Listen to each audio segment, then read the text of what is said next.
اللہ تبارک و تعالی آپ تمام حضرات کو اپنے حفظ و امان میں رکھے۔ آج بات کرتے ہیں نماز کے تعلق سے ایک بہت اہم اور بہت بڑے مسئلے کی، جس کو اکثر عام لوگ پوچھتے بھی ہیں، سوال بھی کرتے ہیں، اور بہت سارے لوگ اس سے پریشان بھی رہتے ہیں۔ بہت ہی اہم مسئلہ ہے، اس لیے اس کو بہت اچھے طریقے سے اور توجہ کے ساتھ سننا چاہیے تاکہ ہمیں اس کا فائدہ ہو جائے اور ہماری نماز اچھی بن جائے، جو اللہ تبارک و تعالیٰ کے یہاں ہماری سفارش کر سکے۔ تو مسئلے کے بارے میں جان لیتے ہیں۔ مسئلہ کیا ہے؟ آج کل دیکھا یہ جاتا ہے کہ لوگ سوال بھی کرتے ہیں کہ جب ہم نماز پڑھتے ہیں تو نماز کے اندر ہمیں وسوسے بہت زیادہ آتے ہیں، ادھر ادھر کے خیالات، ادھر ادھر کے وساوس نماز میں جب ہم کھڑے ہوتے ہیں تو یہ بہت زیادہ آتے ہیں۔ تو اب کیا ان وسوسوں سے نماز کے اوپر کوئی فرق پڑتا ہے؟ اور ان وسوسوں کو ختم کرنے کا کیا علاج ہو سکتا ہے؟ اس کے بارے میں بات کرنی ہے۔ تو یاد رہے اور یہ بات واضح رکھے، اس بات کو اپنے ذہن میں رکھے کہ جو بے اختیار وسوسے آتے ہیں نماز کے دوران، جب ہم نماز میں کھڑے ہو جاتے ہیں اور پھر نماز کی نیت باندھنے کے بعد جو بے اختیار وسوسے ہمیں آتے ہیں، خود بخود آتے رہتے ہیں، تو اس سے نماز میں کوئی فرق نہیں پڑتا۔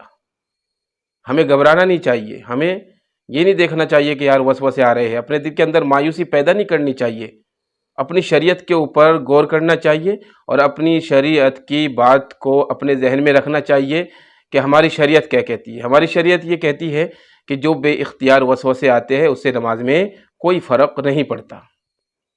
لیکن البتہ یہ بات بھی یاد رکھے کہ اپنے ذہن کو اور اپنے دل کو خود سے وسوسوں کی طرف نہیں لے جانا چاہیے، یعنی ہمیں خود اپنے ذہن کو دوسری باتوں کی طرف لے جانا نہیں چاہیے۔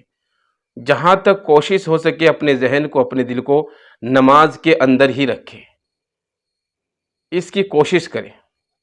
ایک صحابی نے اللہ کے نبی صلی اللہ علیہ وسلم سے وسوسوں کی شکایت کی تھی کہ اللہ کے نبی، جب میں نماز پڑھتا ہوں تو مجھے وسوسے بہت آتے ہیں۔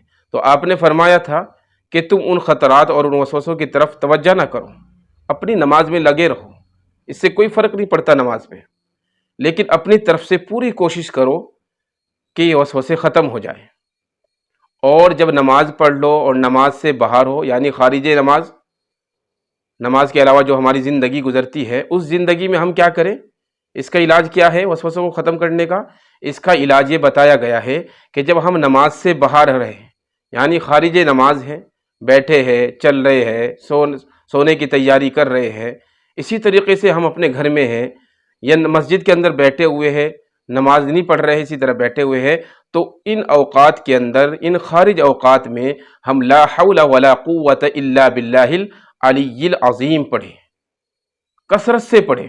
انشاءاللہ اللہ کی ذات سے امید ہے کہ اس وظیفے کی برکت سے جو ہمارے ذہن میں، ہمارے دل میں وسوسے آتے ہیں نماز کے اندر، اللہ تبارک و تعالیٰ ان وسوسوں کو ختم کر دے گا۔ ہمارا ذہن بالکل پاک صاف اللہ تبارک و تعالیٰ کر دے گا، پھر ہمارا ذہن اور ہمارا دل نماز میں بھی لگے گا اور نماز میں ہمیں لذت بھی آئے گی۔ تو ہمیں اس طریقے کے اوپر خیال رکھنا چاہیے، ہمیں مایوس نہ ہونا چاہیے، اور ہمیں یہ نہیں سوچنا چاہیے کہ یار ہماری نماز میں وسوسے آ گئے ہیں، اب ہمارا کیا ہوگا۔ تو بس یہ بات یاد رکھے کہ جو ہمارے نماز میں وسوسے آتے ہیں تو وہ شریعت میں معاف ہے اور ہماری نماز میں کوئی فرق نہیں پڑے گا۔ اور دوسری بات یہ یاد رکھے کہ جو وسوسے آتے ہیں ان کے علاج کے لیے وظیفہ جو بتایا گیا ہے کہ خارج نماز، یعنی جب نماز سے ہم باہر ہو، چاہے مسجد میں ہو، اپنے گھر میں ہو، کہیں بھی ہو، لا حول ولا قوت الا باللہ العلی العظیم کی کثرت کرتے رہے، اس کو پڑھتے رہے، انشاءاللہ اللہ تبارک و تعالی ہمارے وسوسوں کو ختم کر دے گا۔ اس طریقے سے اپنی زندگی گزارے اور نمازوں کو بہت اچھے طریقے سے خشوع اور خضوع کے ساتھ پڑھتے رہے، انشاءاللہ ہماری نماز اللہ کی بارگاہ میں ہماری سفارش ضرور کرائے گی، یہ ہمیں پکا یقین ہے اور اللہ کی ذات سے امید ہے انشاءاللہ۔